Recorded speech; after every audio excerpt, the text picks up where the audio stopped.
마태복음 11장 16절에서 24절 이 본문을 행복의 시간으로 그렇게 제목을 잡았습니다. 행복의 시간으로 그 말은 사랑의 시간으로 그런 뜻이고요. 사랑의 시간으로 그 뜻은 아픔의 시간으로 그런 뜻입니다. 행복과 사랑과 아픔은 이렇게 트라이앵글, 삼각구도를 이루고 있습니다. 근데 그 삼각구도를 아주 잘 보여주는 작품이 공지영 씨의 우리들의 행복한 시간이에요. 여기에는 한 자리에서 사람을 셋이나 죽인 남자와 자기 자신을 3번이나 죽이려고 했던 여자가 만납니다. 그 처절한 아픔을 가지고. 이 수성만 남게 하는 세상, 금수, 동물성만 남게 해요. 우리 다 겉으로 이렇게 딱 이렇게 가리고 있지만 사람이라고 하는 것은 사랑하기 때문에 사람이에요. 사랑으로 사는 사람 없어요. 그 말은 동물성으로 삽니다. 이겨야 되고, 내가 유리해야 되고, 내가 더 힘이 있어야 되고, 나는 안전해야 되고, 그런 거죠. 인성이 사라졌습니다. 그래서 물질이 이렇게 풍성한데도 행복이 없어요. 그런 세상 속에서 사람과 사람이 만나게 되는 것이, 인성과 인성이 만나게 되는 것이 얼마나 아픈가 하는 것을 잘 보여주는 작품입니다. 사형수 윤수에게 목요일 날 10시에서 1시까지 찾아가서 만나는 그런 얘기입니다. 그런데 이 사랑은 반드시 아픔을 동반하죠. 우리 자녀를 사랑하기 때문에 자녀 때문에 아파 본 적이 있죠. 그죠? 다른 아이들은 안 됐지만 아프지는 않죠. 자식은 사랑하니까. 이 작품에는 이제 그 상징적으로 애국가가 나옵니다. 애국가. 애국가는 우리의 노래잖아요. 우리 모두가 함께 하나로 부르는 노래죠. 그래서 이 윤수의 눈먼 맹인 동생 은수가 형, 애국가를 부를 때 나는 훌륭한 사람이 될 것 같아, 그렇게 표현합니다. 참 잘 표현한 거죠. 애국가는 우리가 모두 하나 되어서 한 마음으로 부르니까 우리가 다 한 마음으로 같이 살아가면 훌륭하게 안 될 사람이 누가 있겠어요. 그럼에도 불구하고 이 애국가를 좋아하는 은수는 아주 정말 안타깝고 처참하게 그 어린 생애를 마감하게 됩니다. 왜? 우리의 노래를 부르지만 우리는 결코 우리가 아닌 그런 참담한 세상 속에서 살고 있습니다. 만남이라는 게, 진정한 만남이 얼마나 어려운지, 아니 말 몇 마디를 통하게 하는 것에 우리가 얼마나 거부적이고 파괴적이고 우리는 절망감을 안고 있는지, 이런 것을 참 잘 표현한 작품입니다. 첫 번째 영상을 보겠습니다. 그래도 죽기 전 딱 한 번만이라도 보고 싶은 사람이 있습니다. 그때 그 애국가를 불렀던 사람, 딱 한 번이라도 좋으니 그 사람과 만나보고 싶습니다. 수녀님, 왔습니다. 죽을 날만을 기다리던 어느 날, 저는 마침내 그 사람과 만나게 되었습니다. 반갑다. 오랫동안 저를 만나고 싶다는 편지를 보내왔던 모니카 수녀님. 다시는 오지 마이소. 편지 같은 것도 보내지 말고 해. 끈질기게 편지를 보내오는 수녀님에게 거절의 이사를 밝히기에 나갔던 자리에 그 사람이 있었습니다. 저기 잠깐만. 그래도 이건 먹어.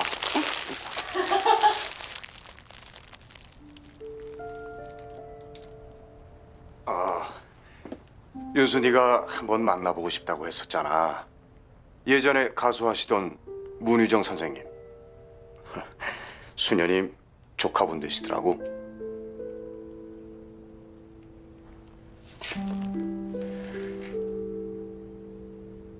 이게 그 사람과의 첫 만남입니다.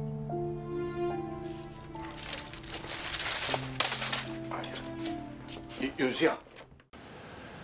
이 말 몇 마디가 통하는 것이 이렇게 어렵습니다. 우리가 그렇습니다. 진정한 대화를 나눌 수 있습니까? 모니카 수녀는 암투병으로 이제 임종을 앞두고 있습니다. 근데 사형수 이 교화 사역을 하는 거죠.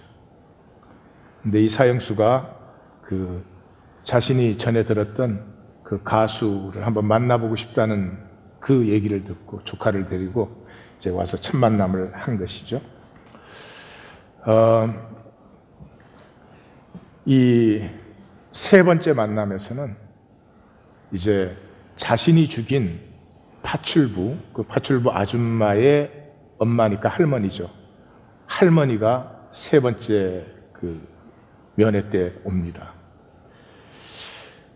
말도 감정도 표현도 없이 분노와 적개심과 폭력밖에 없는 윤수. 우리예요. 감정을 얼만큼 표현하세요.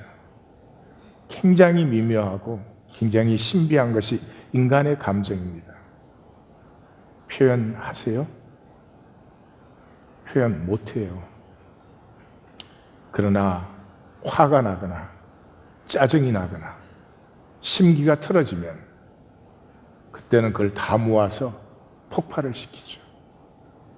이 윤수가 그렇습니다. 그냥 얼음덩어리처럼 차갑게 있다가 누군가 자기를 건드리면 죽이려고 달려들죠. 그 윤수에게 터닝 포인트가 됩니다. 이 자기가 죽인 파출부의 어머니, 할머니를 만나는 순간에 막 도망가려고 합니다. 근데 도망가려는데 이 다리에 힘이 빠져서 그냥 주저앉지. 막 울면서 용서해달라고 그럽니다. 그 할머니가 가서 그를 끌어안으면서 이놈아, 네 죽여서 내 딸이 살아온다면 너 죽이고 내가 살인자가 돼도 너를 죽인다. 그런데 그런다고 내 딸이 살아오겠느냐. 용서하마, 용서하마, 용서하마. 내 가슴에 진실로 용서는 아직 없다. 그러나 용서하마. 너를 용서하려고 굉장히 가난하게 사시니까 여기는 멀고 차비도 비싸고 자주 올 수는 없으니까 명절 때만은 내가 꼭 오마. 내가 너를 용서하마. 이것이 이제 윤수에게는 터닝 포인트가 되지요. 그래서 이제 다시 만날 때는 처음으로 이제 웃음이 열립니다. 두 번째 영상을 보시겠습니다. 다음 주 목요일 그 여자가 죽 한 그릇을 사왔습니다. 맛있을 거예요. 그거 우리 엄마한테 갈 거였거든요. 그 여자는 집도 잘 살고 직업도 교수라고 합니다. 그런 사람이 왜 자꾸 절 찾아오는 걸까요? 교수님 안 같아요, 전혀. 나 학교에서 꼴통으로 유명해요. 내도 요새 완전 꼴통 찾기로 소문났는데. 저 어디 내놔도 빠지지 않는 꼴통입니다. 그러니까 저도 좀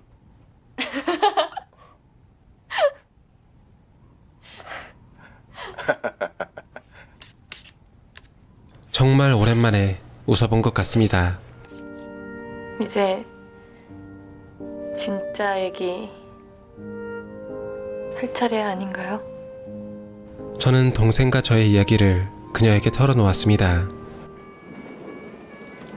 엄마에게 버려진 뒤 저와 동생은 길거리에서 구걸을 해 하루하루 입에 풀칠을 하며 살아갔습니다. 그리고 그때 우리는 그녀가 부르는 애국가를 들었습니다.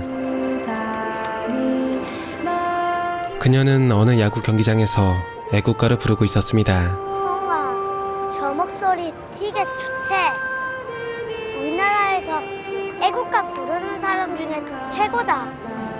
듣고 있으니까 힘이 난다. 그녀의 목소리는 우리에게 살아갈 희망을 주는 것 같았습니다. 들리나? 억수로 많지? 엉아, 나 병원 말고 나이키 신발 사줘. 이 자식이 네 나이키 신발이 뭔지는 아나? 하지만 희망이란 우리 같은 가난한 사람들에겐 사치였는지도 모릅니다. 솔직히 전 그때 만약 동생이 없었다면 더 나았을 텐데 라고 생각했었습니다. 애국가 안 불러줄래? 입 닥치고 잠이나 자라. 다음날 동생은 눈을 뜨지 않았습니다. 어설피지 말고.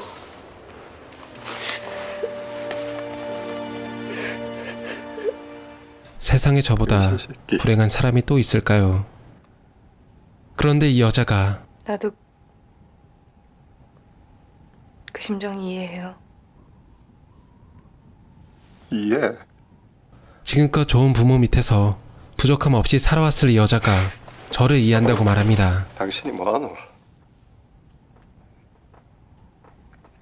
내가 어떻게 살았는지 네가 뭐하노?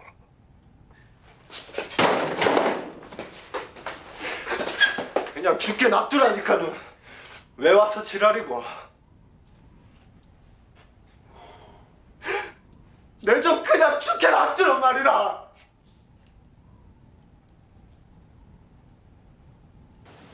소설이니까 극적이지만 우리 얘기입니다.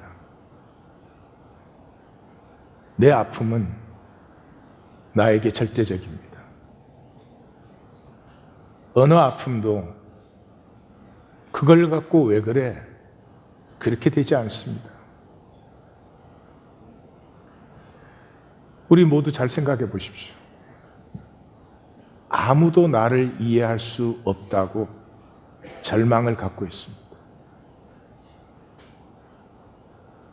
자기의 뿌리를 왜 이렇게 치열하게 내가 사는지, 왜 이렇게 허무한 욕심을 부려대는지 얘기해 보신 적 있으세요? 없어요. 우리는 어릴 때부터 절망을 배웠어요. 엄마, 아빠가 나를 이해해 주면 얼마나 좋겠어요. 그런데 하나님의 섭리는 그렇지 않습니다. 이해할 수도 없지만 이해되지 않은 아픔에서 생명과 사랑이 피어나는 것입니다. 다시는 안 올 줄 알았어요. 그렇게 막 욕과 저주를 했으니까.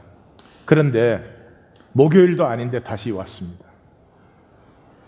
그래서 할 이야기가 있어서 왔다고 그럽니다.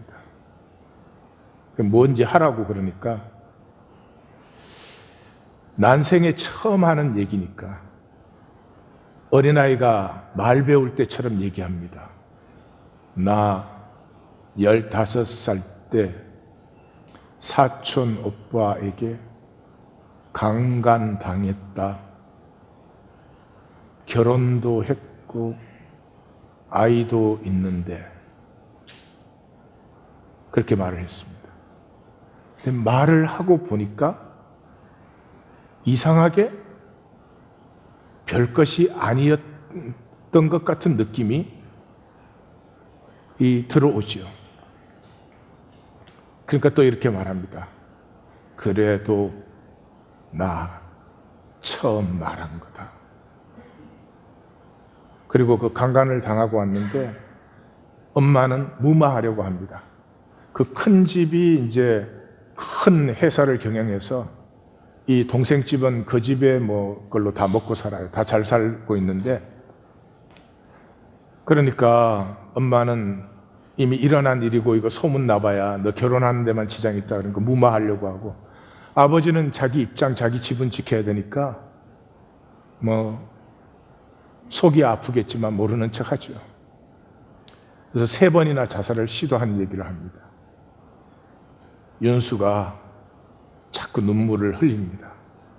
그리고 비로소 너 무슨 이야기인지 나 이해할 것 같아 하는 그 마음을 느낍니다.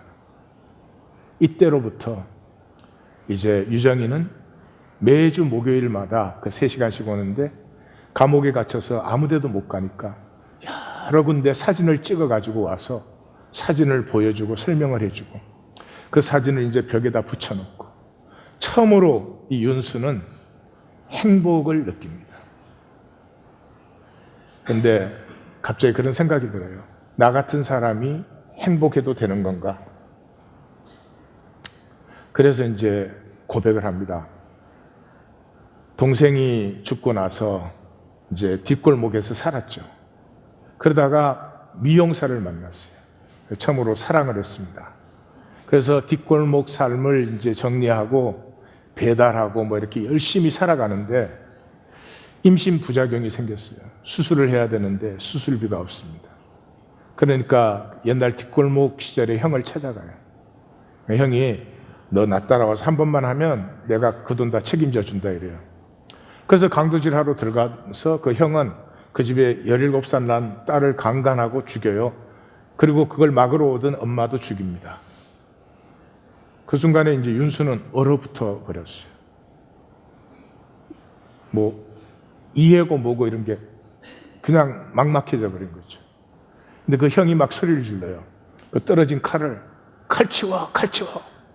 그래서 이제 그 칼을 집어들었는데 그걸 가지고 어떻게 해야 될지를 모르는 거죠.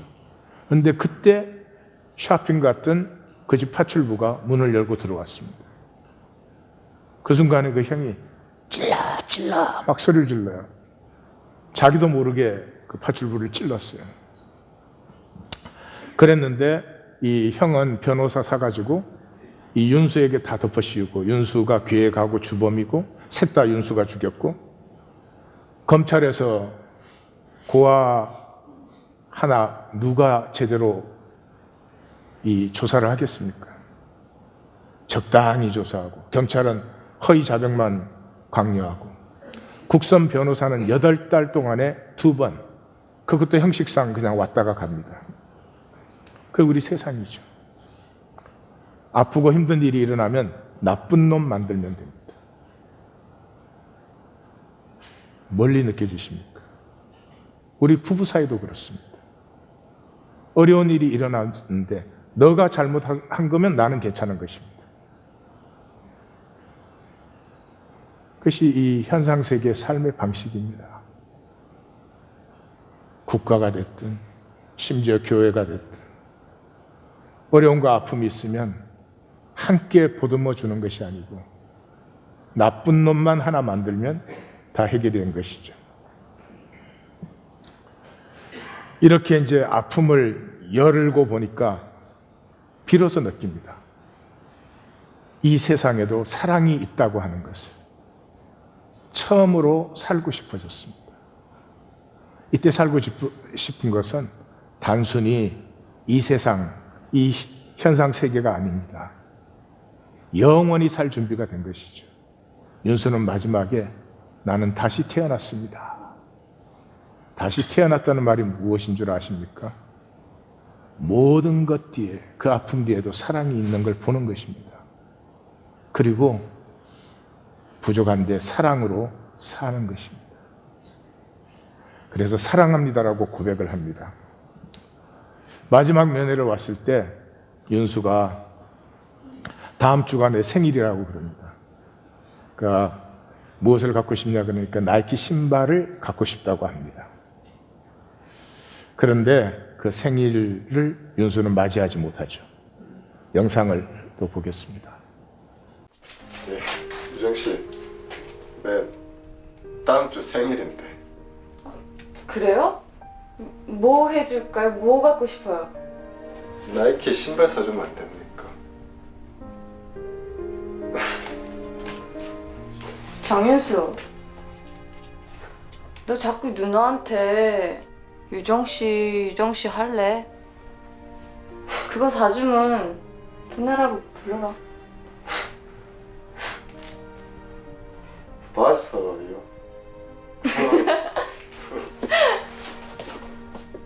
다음 그녀가 올 날이 너무 기대가 됩니다. 3987 정윤수 면회. 하지만 그날은 오지 않았습니다. 목요일도 아닌데. 아, 유정 씨인가 보다. 준비해라.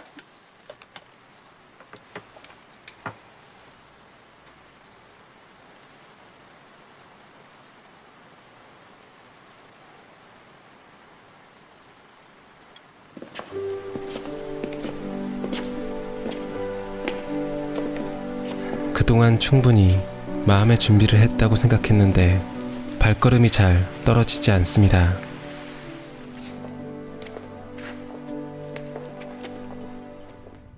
정윤수. 경기도 성남시 수정구 산성동 250의 3. 맞습니까? 예. 저로 인해 희생당한 분들께 사죄드립니다.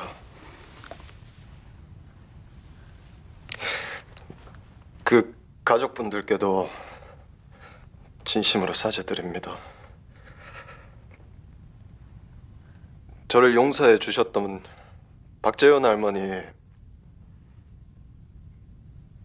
진짜 죄송합니다. 그리고 감사합니다. 할머니의 용기로 제가 다시 태어날 수 있었습니다.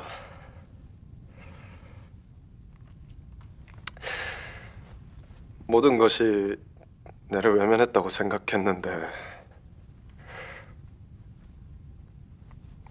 뒤늦게 세상에 사랑이 있다는 것도 알게 됐습니다.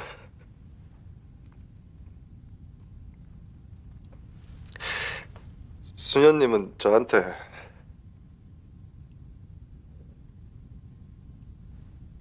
천사를 보내주셨습니다.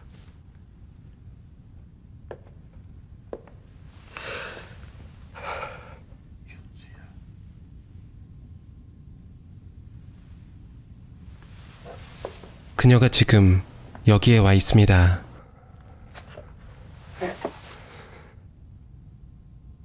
유정 씨, 유정 씨 거기 있죠? 네 보이죠? 내 목소리 들리죠? 고마웠습니다. 사랑합니다.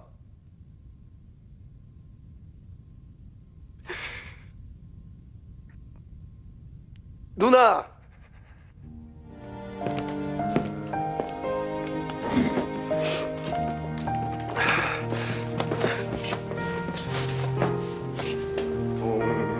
동해물과 백두산이 마르고 닳도록 대한 사람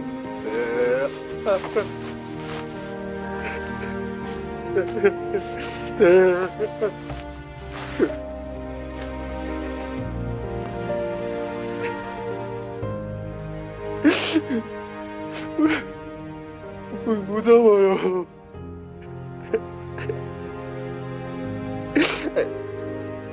애국가를 불렀는데도 무서워요.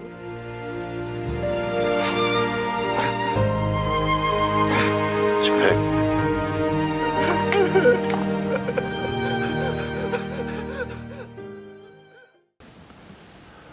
모든 것이 나를 외면했다고 생각했는데 내가 모든 것을 외면하고 있는 것을 만났지요.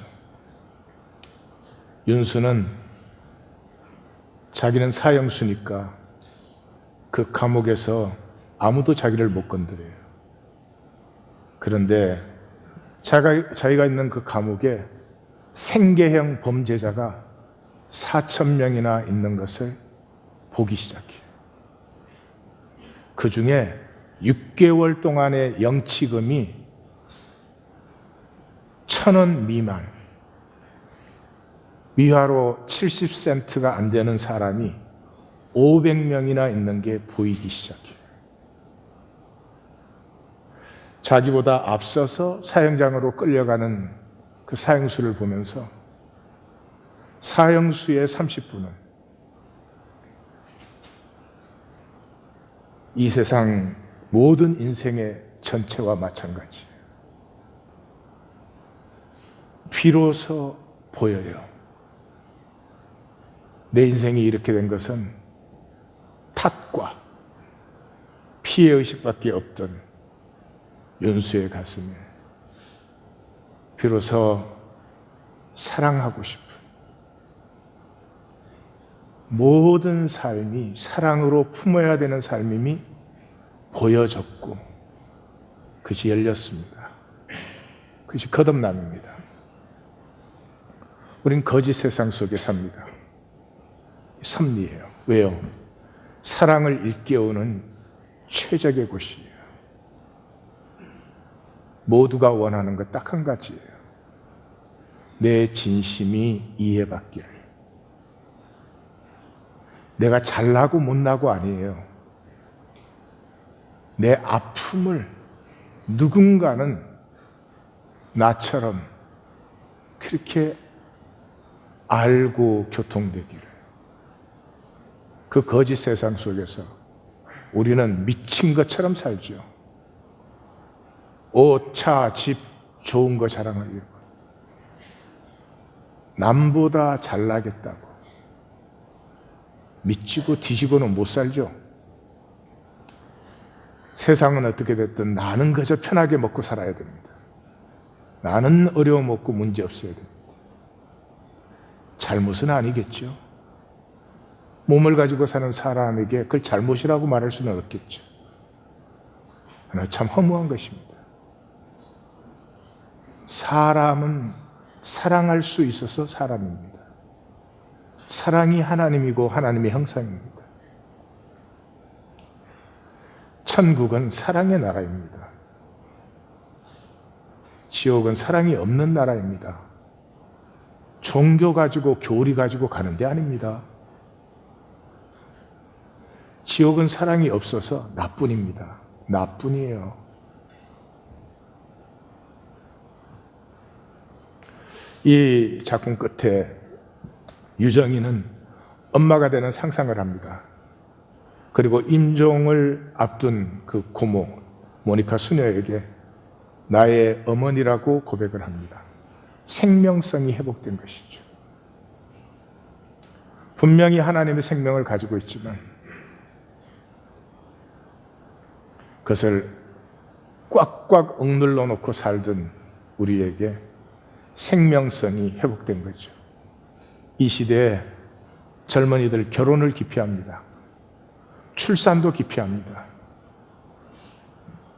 생명성이 메말라 있기 때문에 함께 만나서 생명을 가꿀 당연한 일이 너무나 불가능하게 느껴지는 것이죠. 우리는 중독된 삶이죠. 욕심과 허상의 성취에 중독되어 있죠. 중독자를 상담해 보면 치유되는 사람과 치유되지 않는 사람은 뚜렷하게 나뉩니다. 치유되지 않는 사람은 항상 이렇게 말합니다. 제가 내일부터 끊겠습니다.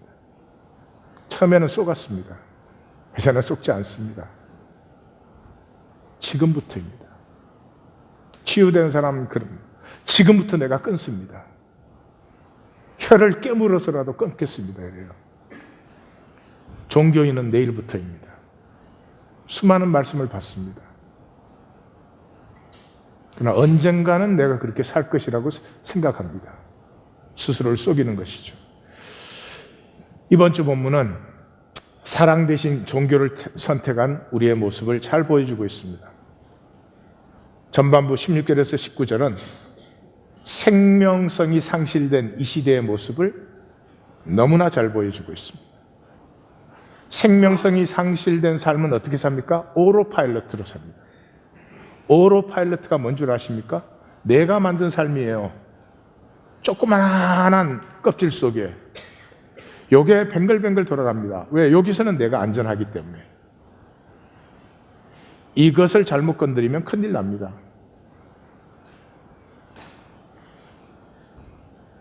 예수님께서 아이들이라고 하는 것은 무감각할 수가 없는 것이죠. 그런데 이 장태의 아이들이 혼인놀이를 해도 장례놀이를 해도 혼인과 장례는 인간의 가장 원천적인 이대 사건입니다. 여기 어떻게 감각이 없을 수가 있어요? 그런데 아이들이 무감각하고 무반응합니다. 왜요? 이 세대의 관심은 하나밖에 없습니다. 나 편하고 나 더 가지고. 그래서 요한이 회개로 부릅니다. 금욕적인 삶을 통해서 돌이켜야 된다고 하는 것을 전하는데 귀신 들렸다고 하고 맙니다.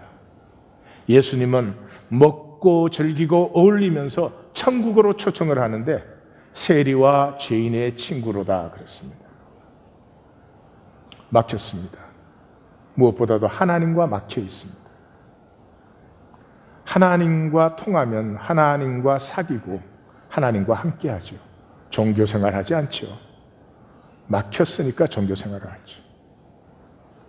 하나님과 통하는 길은 딱 하나죠. 사랑이죠. 어떤 종교행위도 하나님과 통할 수는 없습니다. 하나님은 사랑이시고 하나님의 사랑을 받는 것도 사랑뿐입니다. 근데 우리에겐 막혔어요. 아무리 마음이 작아도, 우리 중에 가장 작은 마음을 가진 사람이라도 이 마음은 우주를 품을 수 있어요. 하나님의 마음을 우리가 받았기 때문에. 몸은 현상세계를 사는 것이죠. 마음은 이 현상세계를 넘어선 저 영원하고 무한한 본질세계를 사는 것이죠. 그냥 몸과 마음이 자연스러우면 사랑해요. 우리가 결단해서 사랑할 수 있는 건 아닙니다. 그냥 몸과 마음이 자연스러우면 나오는 게 사랑이에요. 자유하거든요. 근데 우리는 마음을 버렸죠. 마음 열면 상처받으니까. 마음 열면 손해봐야 되니까. 하나님에게조차도 마음은 닫았죠. 그리고 몸으로 현상세계만 삽니다. 내가 지킬 수 있는 내가 만든 세계. 그 현상의 감옥에서 우리는 죄수가 되어 있습니다. 죄수가. 감옥의 죄수는 그냥 관심이 한 가지밖에 없어요. 어떻게 하면 좀 더 편하고 맛있는 거 먹나.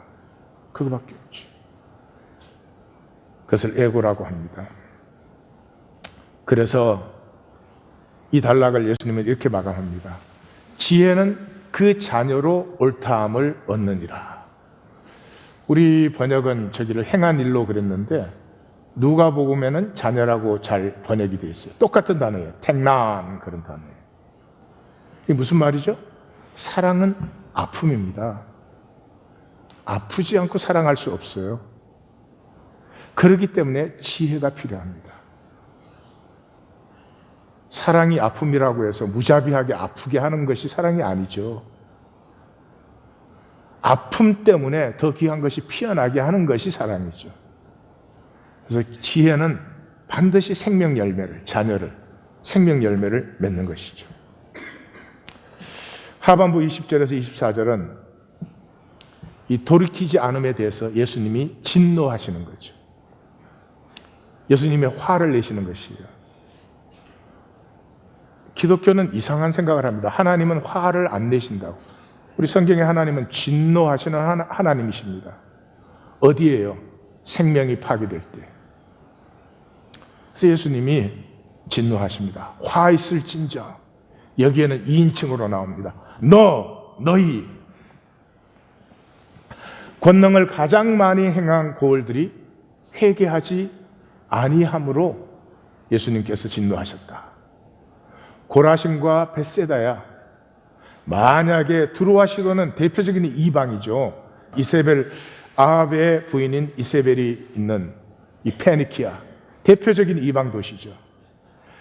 그 권능을 두로와 시돈에 했더라면 두로와 시돈이 베옷을 입고 제위에 앉아서 벌써 해결했을 것이다. 심판날에 두루와 시돈이 너희보다 견디기 쉬울 것이다. 가버나움은 예수님과 제자들이 지냈던, 말하자면 헤드쿼터입니다. 아침 저녁으로 봤을 것입니다. 들어오며 나가며 봤을 것입니다. 그 길에서 수많은 치유와 수많은 가르침들을 저들은 지나치면서도 받았을 것입니다. 그런데도 돌이키지 않습니다. 왜요? 우리의 에고가 하늘같이 높아져 있습니다. 하나님까지도 내가 판단합니다. 하나님을 섬기는 것까지도 내가 알아서 섬겨드립니다. 하늘에까지 높아지겠느냐? 음부에까지 낮아지리라. 만약에 가버나움의 한 권능을 소돔에 행했더라면 소돔이 아직까지도 있을 것이다. 심판날의 소돔이 너희보다 견디기 쉬우리라. 그래서 가장 분명하게 보셔야 될 것은 예수님께서 이 화와 저주를 예수님을 안 믿었기 때문에 말씀하신 게 아니죠. 이 사람들은 14장에서는 5,000명이나 예수님을 따릅니다. 남자 장년의 숫자만. 15장에서는 4,000명이나 몇만 명이 예수님을 믿고 따르고 있습니다. 그러나 돌이키지 않는 것이죠. 돌이키지 않습니다. 내가 만든 그 내 삶을, 그 삶에서 내가 지키는 안전과 절대로 아프지 않을 거야 그걸 내려놓지 않습니다. 돌이킨다는 것은 두려움에서 사랑의 삶으로 돌이키는 것이죠. 두려운 사람은 한 달란트의 삶입니다. 한 달란트가 주인에게 그렇게 고백했죠. 내가 두려워하여. 예수님에게서 두 가지의 경고를 같이 받은 사람은 이 사람밖에 없습니다. 이 악하고 게으른 종아, 내가 바깥 어두운 데서 슬피 울며 이를 갈리라. 이 두 가지 경고를 다 받은 사람은 이 사람밖에 없습니다. 한 달란트, 오로파일렛, 내가 만든 내 껍질 속에서 다시는 아프지 않을 거야. 그 삶에서 사랑의 삶으로. 사랑은 뭐 그렇게 어려운 일이 아닙니다. 죄인 되면 됩니다. 죄인 되면 됩니다. 자식은 사랑하기 때문에 이런 분 없죠? 내가 자식을 너무 사랑했구나 이거. 절제를 좀 했어야 되는데. 다 주었어도 왜 좀 더 희생을 못했을까? 왜 좀 더 그 아픔을 내가 같이 느끼지 못했을까? 항상 죄인 되는 거죠. 종교는 우리를 의인으로 만들어놔요. 교회 왔다 갔다 한다고. 무서운 일이에요. 이 본문은 한마디로 갈릴리 사역에서 예수님이 완전히 실패하신 거죠. 사실 예수님의 공생애에 십자가에 달리시는 부분은 얼마 안 되잖아요. 대부분이 갈릴리 사역이잖아요. 어떤 마음으로 사역을 하셨겠어요? 어떤 사랑으로 저들을 고치시고 가르치시고 대했겠어요? 근데 돌이키지 않았어요. 갈릴리 사역은 완전히 실패했습니다. 이때 예수님은 비로소 아시죠. 십자가 외에는 없구나.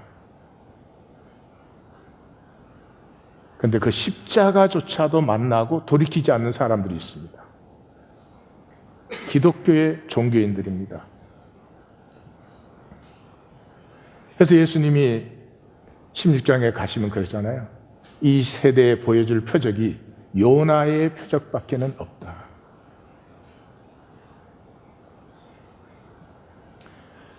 신앙이 뭡니까? 우린 신앙 그러니까 오해하기 쉽습니다. 신명기 6장 5절입니다.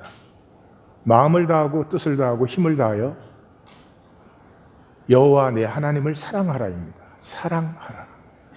하나님과 교통하는 길도 하나님의 사랑을 받는 길도 사랑입니다. 사랑은 대체할 수 없습니다. 아무리 훌륭한 종교 행위를 해도 대체되지 않습니다. 그래서 복음서의 총 결론이 뭘로 내립니까? 내가 나를 사랑하느냐. 여기에 내가 주님을 사랑한 줄 주님께서, 주님은 중심을 보시니까 주님께서 아시나이다 면 다 된 것입니다. 아니면 말과 생각이 부산한 거죠. 어떻게 사랑의 길로 우리는 살 수 있나 좀 정리를 해보십시다. 막연하게 살 수는 없으니까요. 우리의 삶에서 우리는 항상 선택하고 있습니다. 그 선택은 여러 가지로 보이지만 둘 중에 하나입니다. 두려움이냐 사랑이냐 이 사이에서 우리는 선택하고 있습니다. 두려움을 선택하는 이유는 이 현상계 때문입니다. 이 현상계, 우리를 아프게 하는 이 현상계. 사랑을 선택할 때는 이 원천계가 보여야 됩니다. 우리가 볼 수 있는 것은 굉장히 제한적이죠. 그죠? 우리 안에 양자의 세계 우리 못 보죠. 이 무한한 코스모스, 갤럭시의 세계 우리는 보지 못합니다. 하나님을 아는 사람의 특징이 있습니다. 현상 세계의 육체로 있지만은 그것들을 보기 시작하고 느끼기 시작합니다. 내 몸만 보는 것이 아니라 내 몸속에 역사하고 있는 이 생기와 기운과 이 온 우주와 조화되는 것을 조금씩 보기 시작합니다. 그래서 그 진실이 우리에게 있기 때문에 사실은 내 안을 성찰하면 그냥 간단합니다. 어떤 생각이 들었을 때 그 생각대로 반응하지 마시고, 반응이 너무 빠르면 복이 안 붙어요. 상황이나 말 한마디 탁 들리면 그냥 이게 리액트가 팍 튀어나오는 사람들이 있죠. 아마 세상 사는 게 너무 힘들어서 그러겠죠. 복이 안 붙어요. 이 두려움은 놀라게 하잖아요. 아무것도 아닌 것에 움찔움찔 이렇게 놀라게 하잖아요. 그래서 자꾸 껍질을 만들게 되는 거죠. 그때 성찰을 하면 뭐 그렇게 세상에 두려운 거 없어요. 세상에 두려워할 건 아무것도 없어요. 두려운 건 딱 한 가지예요. 사랑하는 거예요. 사랑하는 건 두려운 일이에요. 아픔이 오기 때문에. 그렇지만 나머지는 허상이에요. 그래서 이것이 딱 성찰되는 순간에 정신이 맑아지고 세기상이 솟아나요. 에너지 레벨이 쫙 올라갑니다. 그래서 간단합니다. 모든 생각에 한 번씩만 질문하면 돼요. 이게 진실인가? 이게 진실인가? 금방 달라집니다. 우주는 사랑의 에너지잖아요. 하나님 다 창조하시고 좋았더라 그랬잖아요. 그리고 홍수 후에 무지개 약속을 주시잖아요. 무지개 약속이 땅이 있을 동안에는 심음과 거둠과 추위와 더위와 여름과 겨울과 낮과 밤이 쉬지 않으리. 이 현상의 사람은 이거 보면 저게 무지개 언약이야? 그럴 거예요. 예, 그렇습니다.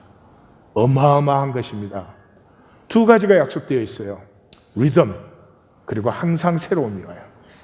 어제가 어땠어도 새로움은 또 밝아옵니다. 지난 계절을 내가 잘못 살았어도 새 계절은 또 옵니다. 그리고 항상 리듬이 계속됩니다. 예. 새벽이 오면 해가 떠야 됩니다. 새벽이 왔는데 해가 안 떠요? 그러면 이 모든 건 아무 소용이 없습니다. 뭐든지 진리는 간단하죠. 온 세계가 사랑으로 인식되어집니다. 이때 조화를 누립니다. 그 윤수와 은수가 어릴 때 그 애국가 부르는 모습을 봤잖아요. 그게 뭐 일생에 그냥 지나가 버릴 수도 있죠. 근데 그것이 조화를 이루어서 유정이를 만나게 되고 다 죽습니다. 윤수만 죽는 게 아니고. 그러나 윤수는 죽기 전에 비로소 세상이 나를 버렸다고 생각했는데 자기가 세상을 버렸었습니다. 사랑이 열리고 사랑하고 싶고 나는 다시 태어났다고 고백할 수 있는 어마어마한 능력입니다. 동시성이 조화가 누려져요. 왜 삶이 가난하고 메마르고 고달퍼요? 내가 나를 단절시켜서 사니까. 진정으로 허용해 보신 적이 있습니까? 아프고 힘들고 내 마음에 안 들어요. 이 세상에 내 마음에 드는 대로 돼 있는 것은 아무것도 없어요. 그걸 허용하는 거예요. 허용해 보면 알아요. 그게 하나님의 섭리고 복인 것을. 우리 어떻게 사는지 아세요?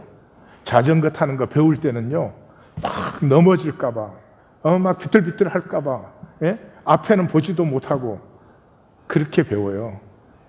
근데 자전거 배우면 그 다음엔 어떻게 해요? 넘어질까 뭐 그 신경 안 쓰잖아요.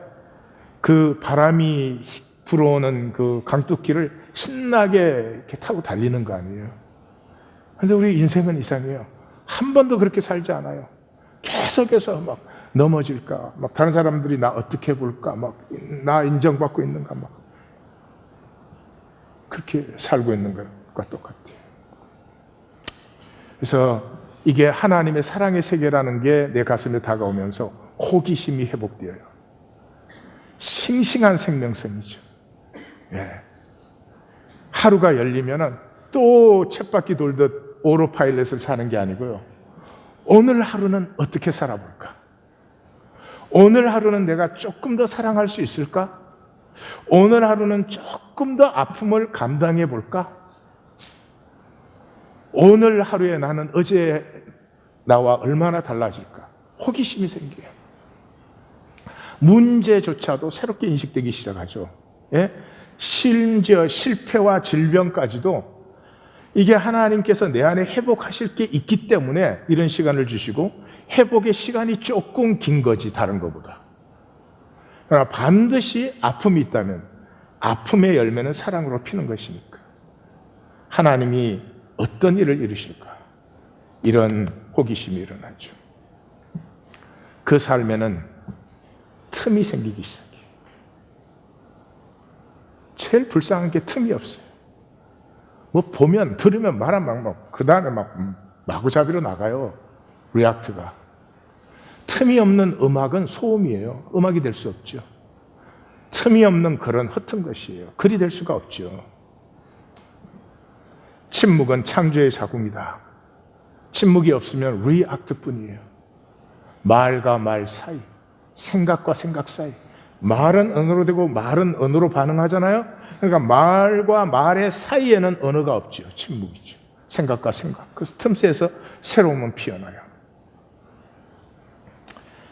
이 언어는 나의 세계지만 언어와 언어 사이에 원천계가 열리는 그 틈새에서 들림이 일어납니다. 그때 이 상황에서부터 자유한 나를 발견합니다. 억눌렸던 에너지가 생수의 강으로 솟기 시작합니다. 그리고 초연함이 생겨요. 일일이 반응하고 일일이 맞냐 틀리냐 잘났냐 못났냐 일이 된 거냐 안 된 거냐 좀 놔두고 보면 다 돼요. 일이 안 되는 이유는 놔두지 않기 때문이에요. 그냥 하나님을 해방하지만 않으면 되는데 우리의 모든 생각이 우리의 모든 결정이 하나님을 해방해요. 허용이 비로소 일어나죠. 자, 이것을 실제로 어떻게 하는지 팁까지도 드립니다. 2020년은 거듭나는 해로 저는 작정했습니다.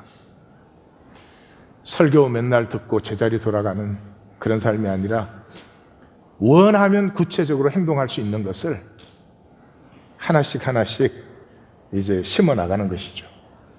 실제 훈련은 간단합니다. 마음의 우선성이에요.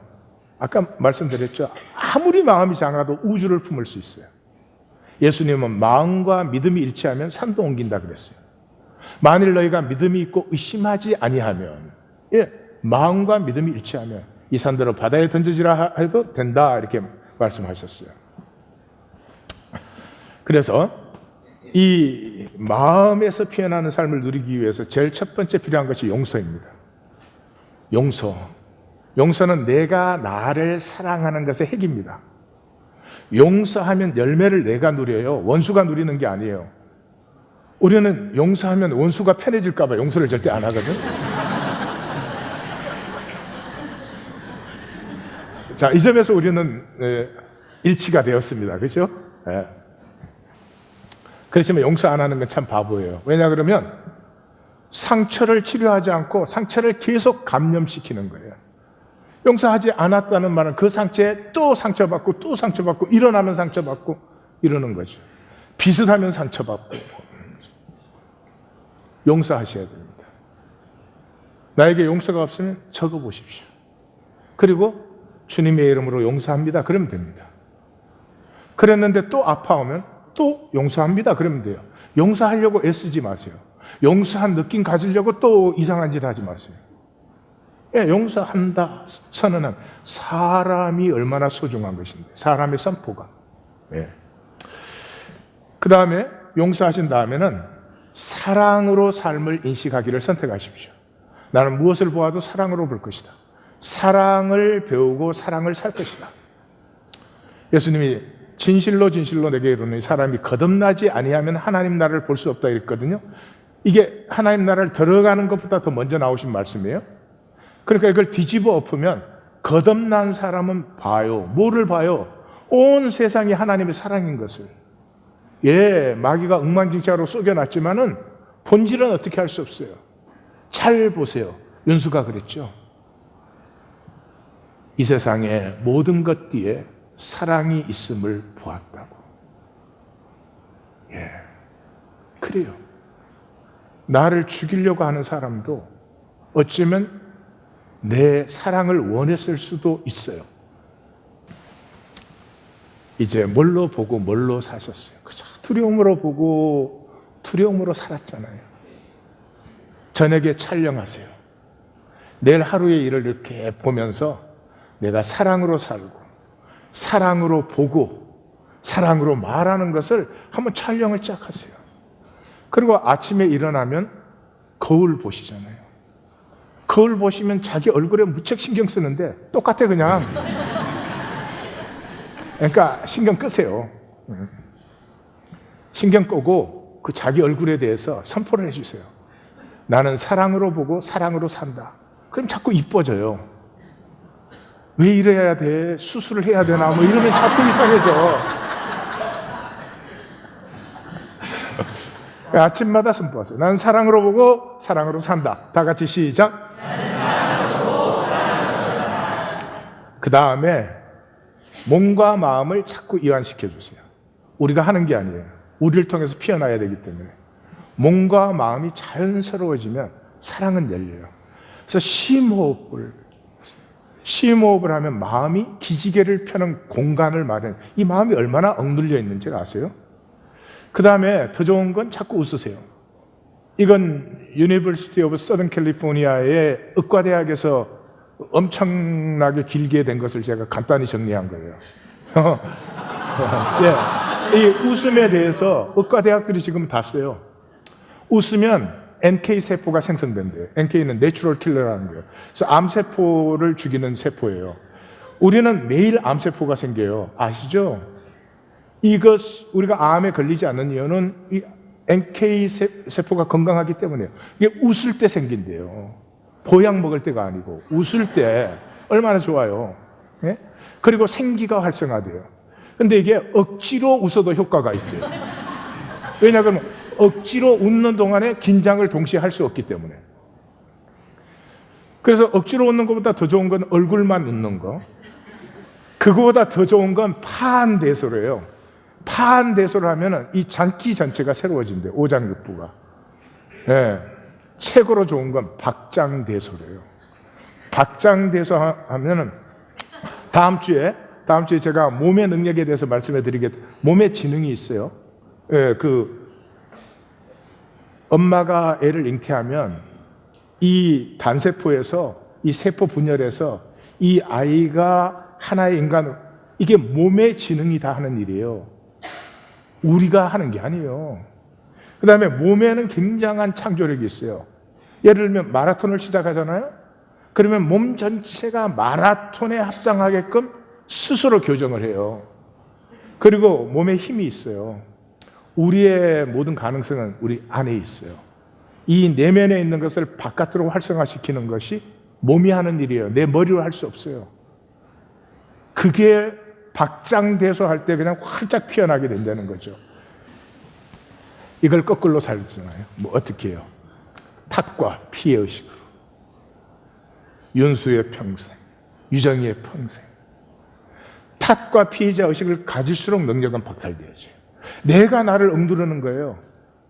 과거를 계속 수치와 죄책감으로 붙들고 있어요.